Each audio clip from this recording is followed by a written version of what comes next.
Fue precisamente en el siglo XIX cuando, frente a los desgarramientos sociales vinculados a las nuevas formas de producción que emergían, se empezó a usar el término cuestión social. En su devenir, el vocablo acabó por aludir expresamente a la posibilidad de imaginar y realizar una articulación de prácticas y discursos que, mediante la reforma, fuesen capaces de superar o disolver la referida cuestión.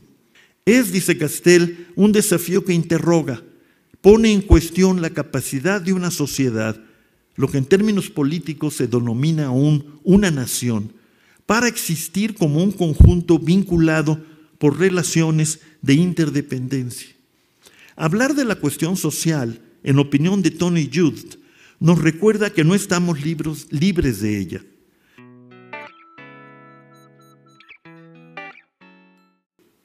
Como pocas veces en nuestra historia contemporánea, la desigualdad se ha vuelto tópico universal. Sin duda, esta es, como dijera el presidente Obama, la cuestión decisiva de nuestro tiempo. Un desafío que ilusamente llegó a imaginarse superado por el crecimiento y la globalización, así como por unas políticas macroeconómicas bien dispuestas para hacer de las recesiones y las crisis pesadillas del pasado que no tendrían por qué repetirse.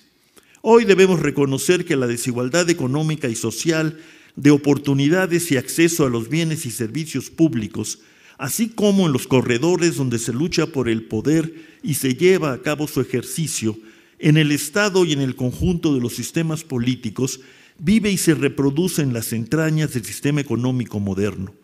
En ese sentido, es que enfrentar la desigualdad implica de manera inexcusable poner a la cuestión social en el centro.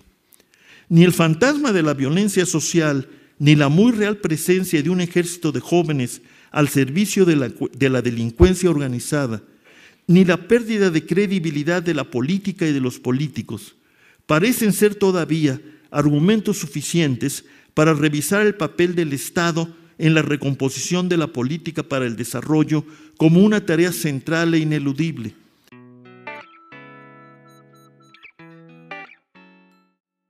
Dicen Jean-Paul Fitoussi y Pierre Rosanvallon, cuando los mecanismos económicos y sociales de regulación no funcionan más, cuando los individuos se sienten peloteados en una sociedad que les ofrece menos puntos de referencia y cuando la maquinaria económica parece, con razón o sin ella, escapar al control y estar gobernada por las fuerzas impersonales de los mercados, se instala lógicamente un sentimiento de miedo.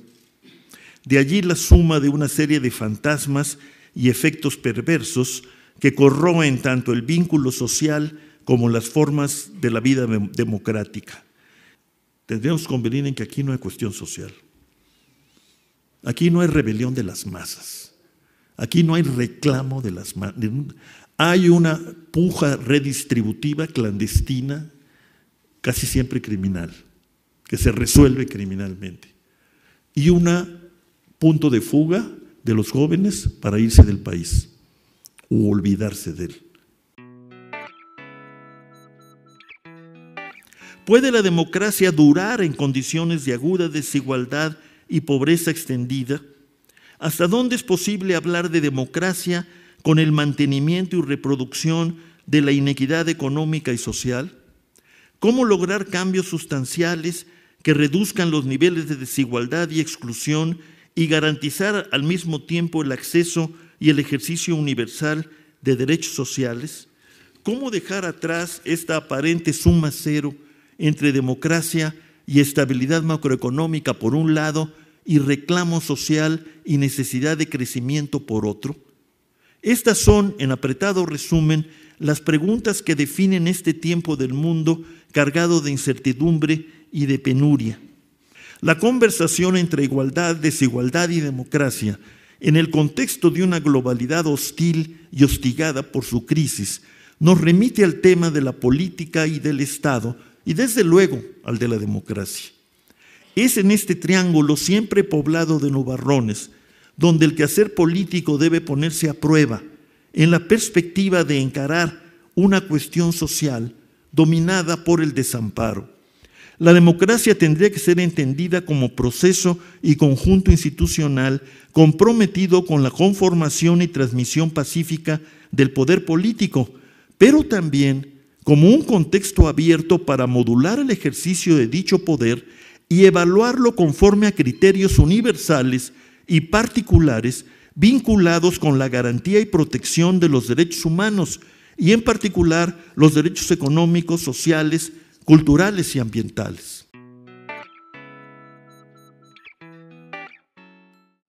Una política por la equidad dirigida a reducir la desigualdad será infructuosa y en el fondo incongruente mientras se pretenda excluir la participación organizada de la sociedad y por su parte las élites dirigentes permanezcan atadas a los prejuicios económicos y la miopía y el astigmatismo políticos que les impiden dar curso a una política de redistribución del ingreso, la riqueza y las oportunidades.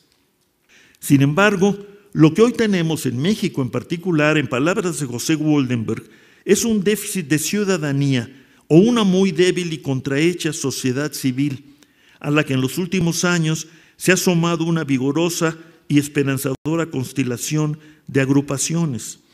Empero sus agendas son múltiples y han fortalecido eso que llamamos sociedad civil. No obstante, la inmensa mayoría de la población no participa en los asuntos públicos. Nuestra sociedad civil es epidérmica y desigual.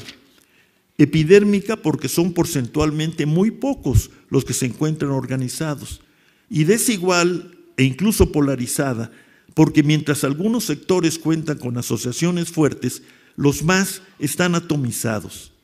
Termina Woldenberg.